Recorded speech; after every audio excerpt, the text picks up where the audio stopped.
Facebook post sa usa ka molupyo sa siyudad sa Lapu-Lapu. Nadakpan siya og traffic violation. Bayad siyang multa. Gilutsan gyapon siya warrant of arrest. Ug siya pakisusi ang iya diyang bayad wa mapahibaw ngadto sa kapulisan. Putong gifailan siya kaso sa piskalya. Narutsan gyud siya arrest warrant. Napriso gyud siya. Iya mo siya kaandam. Doon sa man ni Mayor Cindy Chan o kung resista ahong Chan ang inyong syudad sa Lapu-Lapu, wa magkanimao ng inyong CTMS, City Traffic Management System. Mao ni ang iyang entry. Iyang gibutangan og timeline. August 28, 2025, nadakpan kog no entry sa Buaya Mercado. Nisod ko og no entry. First time na ko niagi diha kay ruta jud nako going Mactan. Kadto nga time giayo ang bangkal to Mactan. O diya traffic kaayo sa motor nadakpan ko. Di admitra pug ko sa kusayo. Fast forward nangita pa ko og adlaw nga maka-leave ko para bayaran ako ang citation. September 4, 2025, nibayad ko sa citation. So within 15 days, nalugway sa pagbayad. First, dito ko City Hall sa Lapu-Lapu. Pero di sila mo dawat kay wa day nakabutang amount. Tanawa. So gi-refer ko patuon sa CTMS office dito sa Hopes Dome. Dito taon ko, nibayad ko 1,000 pesos. So mauto, very manual ang process, why lista, why Excel, diretso na kuha sa ticket, gihatagan ko og resibo. Ya, bayad, wa pud mag-extract kung sa isulod na kong buhaton. Nangutana lang ko, okay na ba? Nitando ra pud sila nga okay na. So mauto, na nakoy peace of mind, kay na-settle naman ang akong violation. Susuwa ko kahibaw pag October 10, gifailan man siya kaso sa Municipal Trial Court in Cities Branch 2. Unya, sa Lapu-Lapu, pag November 27, sa kapin sa buwan human siya file o kaso, na-issue ang warrant of arrest. Batok niya. Nahibong na siya pag December 18, gikontak siya Facebook sa usa ka pulis sa siyudad sa Lapu-Lapu. Giingnan siya na siya warrant of arrest. Unya, gipakita ang warrant of arrest niya diha sa ilang, kaya nag-video call man sila. Gipaadto siya Station 3. Pag adto Station 3, wala siya buhi. Kay iya ko nung partner nga iyang kuyo, gilitratuhan man ang giingnan man ko nung ayaw litratuhi ang warrant of arrest. Pero di man litratuhan ang warrant of arrest. Di man warrant of arrest, ipakita man na sa sinumbong na may kopya na sinumbong. Anong di man siya hatagag kopya niya. Pag litrato ko nun, nahimo excuse nga, aprisohon na lang yung mo. Di na ka na mabuhian. O to pag December 18, sa mga adlaw nga gitawgan siya sa police, niadto siya sa police station, wala na siya buhi. Gitanggong na siya sa Station 3 sa Lapu-Lapu City Police. Gi-picture taking siya, so yung feeling mo rin siya kriminal. Gi-fingerprint siya, gipasakay siya patrol car, gisud siya prisuhan. Nakatugi siya prisuhan sa City Hall. Nasagol ko na siya sa mga tinuod yung mga piniriso, diha ganin ko ng mga pusher o mga dealers na naipon sa ilang selda. Pagkaugma, December 19, nag-process na siya sa tanang requirements para piyansa. Iyang gipakita ang resibo nga nakabayad siya. Grabe ka frustrating kay pag-adto niya sa korte, ang staff sa MTCC Branch 2 sa Hall of Justice ni Ingon, daghan kay susamang kaso niya. Nabayra na ilang citation, pero nalutsan gihapon sila warrant. Ang gibasol sa mga personnel sa Branch 2 sa MTCC, ang CTMS, kay wa nun klaro ng ilang sistema. Ang CTMS, naingon nakabayad na ang mga violators, pero wa sila lista ngadto sa ubang ahensyas gobyerno aron dili makasuhan ang mga nadakpan. So daghan ako nung kay kaso nga pareha niya. Punto nangutana ng silang diretso sa warrant, nga wa siya makadawat og summons. Nga diretso ng warrant na lang niabot niya.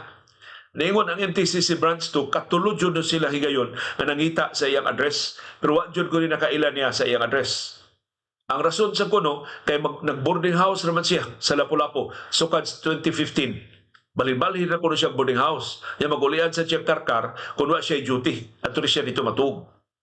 Kaya inigbuntag duty man sa opisina. So boarding house, trabaho, rin yun ang iyang ruta.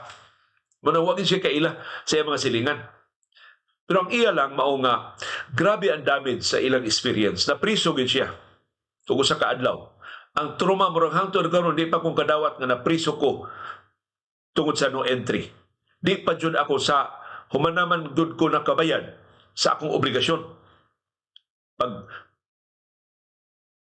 address akong violation. How come naabot sa piskal nga paid naman unta?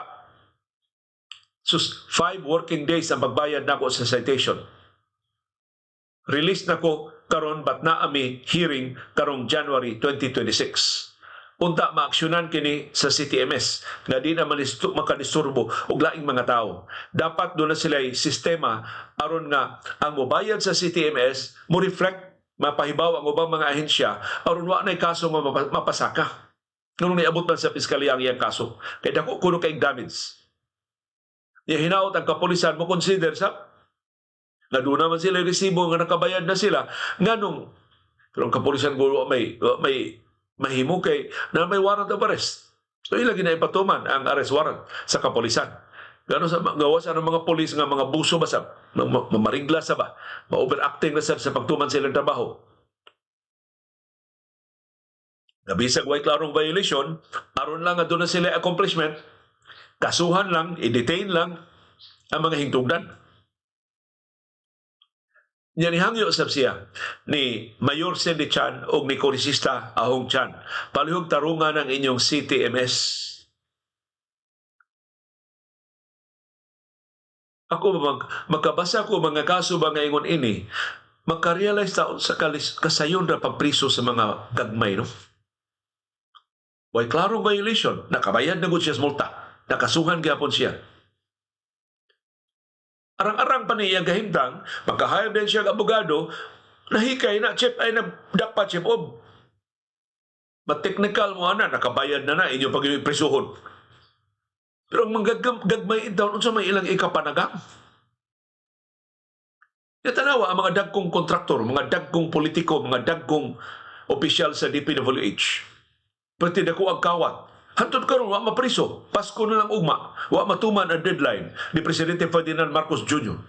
Sa man itong sistema sa ustisya. Ano murag wa magidag-anan ang mga gagmay o mga pobre. Pero ang mga dagko, ang mga dato o mga gamhanan na mga kanunay paboran sa itong sistema sa ustisya. Sure ta nga tabon yun na sa mata ang naa sa Lady Justice. O transparent na magkakita na siya kasi dagkog tiyan dili prisohon. Ang mga mayukmok in town maulay idasok sa selda. So palihog, kung Mayor Cindy Chan o Kongresista Ahong Chan, inyo man creation ang CTMS at tinuganin ko nung kahulugan na ng CTMS Chan Traffic Management System man. Ang tulo na badlong nila, marug luod na kayo nga hasta Traffic Management System ilangan lang sa ilangan. In fact, ang logo sa CTMS na inaong ni Ahong, wala na ko i-appeal. Kinalang yung tinong na logo sa CTMS may akong himong visual aid sa atong pagbalita ining concern. Pero lehitimo kay ining concern. Ining nag-post sa Facebook, hinaot wa na ilaing upunganon mabiktima og ingon ini dakong parigla ini. Nya kadako ining the news kadako ining gadaot nato sa mga upunganon. Hinaot makoreksyonan ni sa labing dali nga panahon. Magsabot diha ang mga ahensya, CTMS, ang City Treasurer's Office, ang Piskalya, ang Kapulisan, ayaw niyo apikiha ito ng mga malupyo, mga law-abiding, o niya inyong palutsan o arrest warrant.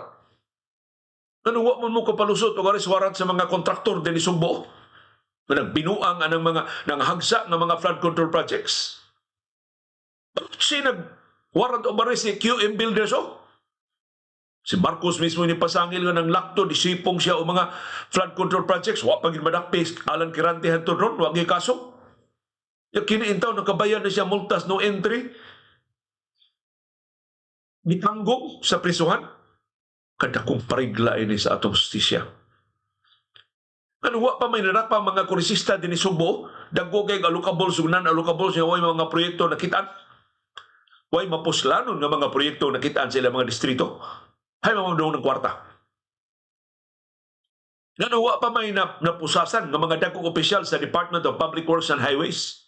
Dili sa ato, kaklaro na nikugunsabo sila sa mga politiko aron pagtukod ini mga substandard, way kapuslanan, pataka lang ang mga proyekto. Managkinot hinoon taog motorista nga nakabayad na multa, kasuhan, lutsan pagyugwarat.